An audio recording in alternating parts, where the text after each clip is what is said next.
Les amis, j'ai une petite question à vous poser. Aimez-vous les animaux?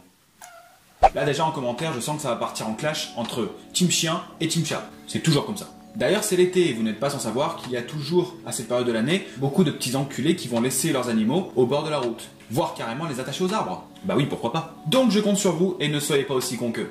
Bon, et moi entre team chien et team chat, je pense que vous vous doutez de quel team je fais partie. Ce qui est cool depuis plusieurs années, c'est qu'il existe même des bars à chats. Le concept en gros c'est simple, c'est vous allez boire un coup et vous caressez un chat. Bonjour Charline, comment vous sentez-vous ici? Un commentaire? Voilà. Et parfois on y voit même des chats qui sont habillés. Alors oui c'est kawaii, mais qu'est-ce que c'est con. Et saviez-vous que les chats étaient beaucoup plus intelligents qu'on ne pensait? Savez-vous qu'ils pouvaient faire des trucs de fou? Comme par exemple sortir un stylo de leur ventre. Pas mal hein? Bon, aujourd'hui les amis, on va parler d'un chat japonais qui est mondialement connu. Un chat qui détrône tous les autres chats. Nous allons bien sûr parler du manga Doraemon.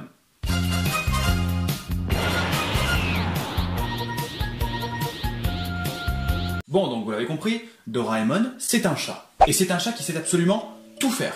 Déjà, il sait parler, et rien que ça, c'est une prouesse. Dans le manga Doraemon, on suit les aventures de Doraemon et de Nobita, un jeune garçon à qui il arrive toujours des emmerdes. Avant de continuer sur l'explication du manga, laissez-moi vous expliquer comment Nobita et Doraemon ont été amenés à se rencontrer. Vous allez voir, c'est hyper complexe. Et là, on attend parce qu'il y a le chat qui est en train d'aller pisser. Voilà. Reprenons. Un jour, Nobita entendait du bruit dans un tiroir. Très logiquement, Nobita, il a ouvert le tiroir. Et à l'intérieur, il y avait Doraemon.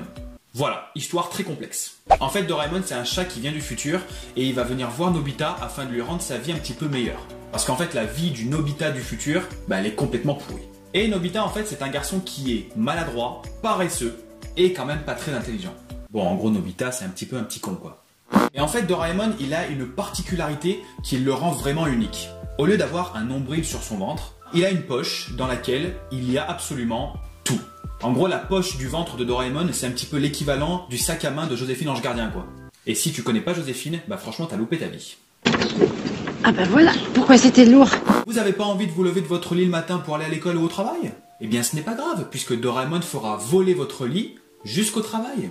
Vous avez toujours rêvé de rencontrer les dinosaures? Eh bien, pas de problème, Doraemon possède une time machine qui vous fera voyager dans le temps. Est-ce que Akira Toriyama se serait même pas inspiré de ça pour créer Dragon Ball? Allez savoir. C'est bon, on peut rentrer à la maison. Ouais, notre mission est accomplie, papa et tonton auront maintenant un beau souvenir à raconter. Avec Doraemon, c'est simple, vous pourrez obtenir absolument tout ce que vous désirez. Et Nobita, il va bien évidemment bien profiter de tous les différents gadgets de Doraemon. En même temps, qui ne l'aurait pas fait? Sauf que comme je vous l'ai dit au tout début, Nobita il est quand même pas très fut-fut. Et donc il trouvera toujours un moyen de tout faire foirer.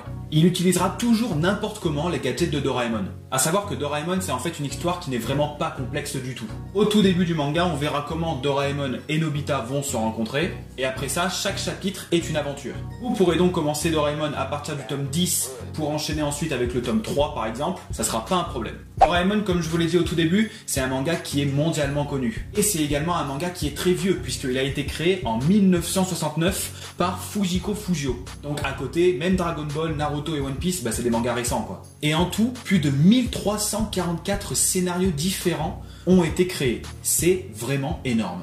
Et la majeure partie des chapitres et des épisodes de Doraemon vont traiter sur l'honnêteté, la persévérance, le courage et le respect. Tout ça bien évidemment avec beaucoup d'humour. Et il y aura également beaucoup de problèmes sociétaux qui seront traités dans Doraemon, comme justement l'abandon des animaux, et également la déforestation, la pollution, et également vous apprendrez même l'histoire du Japon au travers différents chapitres de Doraemon.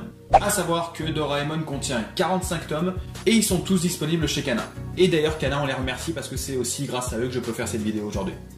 Et il existe donc bien évidemment, puisque c'est mondialement connu, un animé. Et donc là j'ai un petit message à faire passer à ceux qui pensent que Dragon Ball, One Piece et Naruto ce sont des animés avec beaucoup d'épisodes. Dans l'animé de Doraemon il existe plus de 2000 épisodes. Donc oui je vous l'avais dit, Doraemon faut pas l'emmerder. Le manga Doraemon en fait c'est clairement le genre de manga qui va nous faire passer un bon moment. Au travers d'un grand nombre de situations qui seront complètement ridicules, et bien en fait vous serez amené à sourire.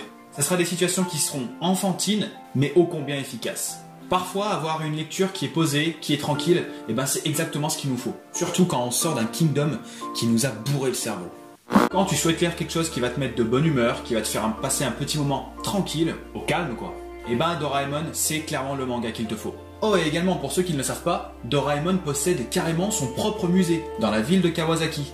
Inutile de vous mentionner que Kawasaki, bah c'est au Japon. Et depuis quelques mois, il possède même sa propre gare. C'est pas stylé ça? Donc clairement, je pense que ça veut tout dire. Et voilà les amis, je vous remercie d'avoir regardé cette vidéo. Comme d'habitude, n'hésitez pas à lâcher le petit pouce bleu, à aller faire un tour sur le Utip. Et surtout, n'oubliez pas de vous abonner si ce n'est pas déjà fait.